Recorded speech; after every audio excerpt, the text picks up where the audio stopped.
This is the time strike back. جھوٹے نبی کھڑے ہو گئے, زکات نہیں دیں گے. ارتداد, نوٹ کیجئے میری بات, اذا جاء نصر اللہ والفتح ورأیت الناس يدخلون فی دین اللہ افواجا, اور حضور کے انتقال کے بعد یخرجون من دین اللہ افواجا, نکل گئے اللہ کے دین سے فوج در فوج. یہ وقت تھا, ابو بکر کھڑے ہوئے ہیں, آہنی عزم والا شخص, بہت منہری سے انسان, کمزور سے انسان, رقیق القلب انسان, لیکن عزم کوہ ہمالا والا تھا اندر. جنگیں کی ہیں. عمر جیسا شخص بھی کہہ رہا ہے رضی اللہ تعالی عنہ کو, دیکھیے مصلحت دیکھیے, آپ نے جیش اسامہ کو روانہ کر دیا ہے, ٹھیک ہے, حضور نے تیار کیا تھا, آپ نے کہا میں کیسے روک لوں. آپ نے نئے نبوت کے جو ماننے والے ان کے خلاف جہاد شروع کر دیا ہے, وہ بھی ٹھیک ہے, وہ مرتد ہیں, کرنا ہوگا, لیکن ان زکوٰۃ والوں سے آپ نرمی برتیں. انہوں نے کوئی کفر نہیں کیا ہے, نماز کا انکار نہیں کیا, زکوٰۃ کا بھی انکار نہیں کیا ہے. وہ کہتے ہیں تمہیں نہیں دیں گے, ہم اپنے طور پر اپنی زکوٰۃ جمع کریں گے, اپنے غریبوں میں تقسیم کر دیں گے.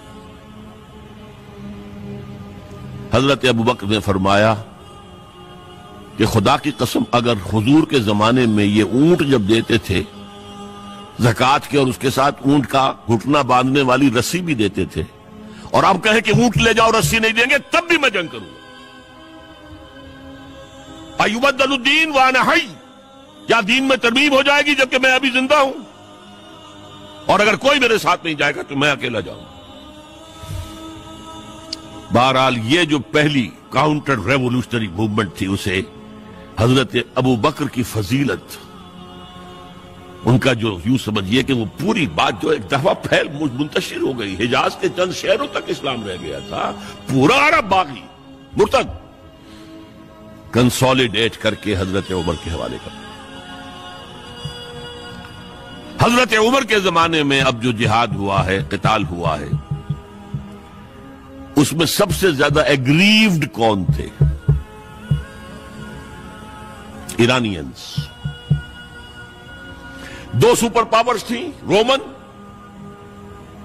اس کی 3 میں سے 2 ٹانگیں توڑ دی تھیں, تیسری انٹیکٹ تھی. 3 ٹانگیں کون سی تھیں؟ نارتھ افریقہ پورا اس کے پاس تھا, وہ نکل گیا. ویسٹ افریقہ, شام, ترکی, فلسطین کا علاقہ اس کے پاس تھا, وہ نکل گیا, مسلمان لے گئے. اب رہ گیا یورپ کا, ایسٹرن یورپ. لیکن سلطنت ایران کی دھجیاں بکھر گئی, ختم, نسیہ منسیہ. ایگریوڈ پارٹی تو دوسری کاؤنٹر ریولوشنری موومنٹ ایران سے آئی. ایرانی نیشنلزم, ایرانوں میں بڑا غرور تھا. آپ نے, وہ تو فردوسی مسلمان تک کہہ گیا ہے, زشیر شتر خوردنو سوس مار, عرب را بجائے آیت بکار, کہ تختے کیا نہ کند آرزو, تفو برتو ہے چرخ گردہ تفو. یہ عرب, یہ اجد, یہ سوسمار, گو کا گوشت کھانے والے اور اونٹ کا دودھ پینے والے, آج ان کی یہ مجال ہو گئی ہے کہ تخت قیانی, یہ امپائر ایرانین آج اس تخت کی آرزو کر رہے ہیں. تفو برتو ہے چرخ طرف گردہ تفو. اڑ گئے, پرخچے اڑ گئے. اس نے حضور کا نامہ مبارک چاک کیا تھا, سلطنت چاک ہو گئی. اب یہ جو ان کے اندر تھا پرائڈ آف نیشنلزم, اس نے حضرت عمر کو شہید کیا. ابو لولو فیروز,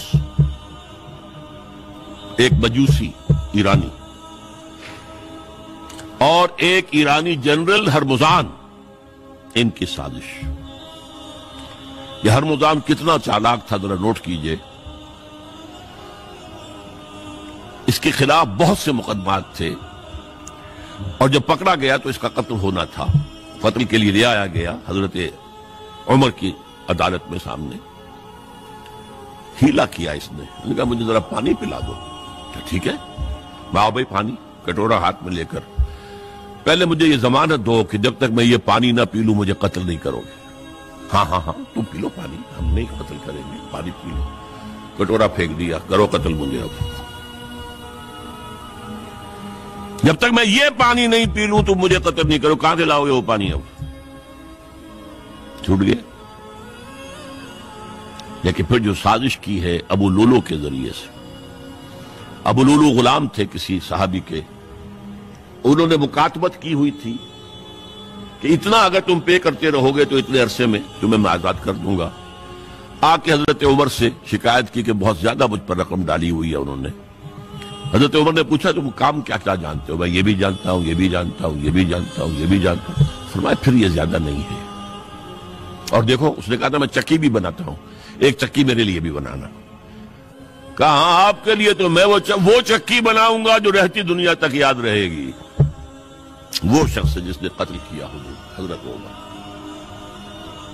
سمجھا یہ گیا تھا کہ یہ اس پلر پر کھڑا ہوا ہے سارا دین کا نظام۔ عمر عمر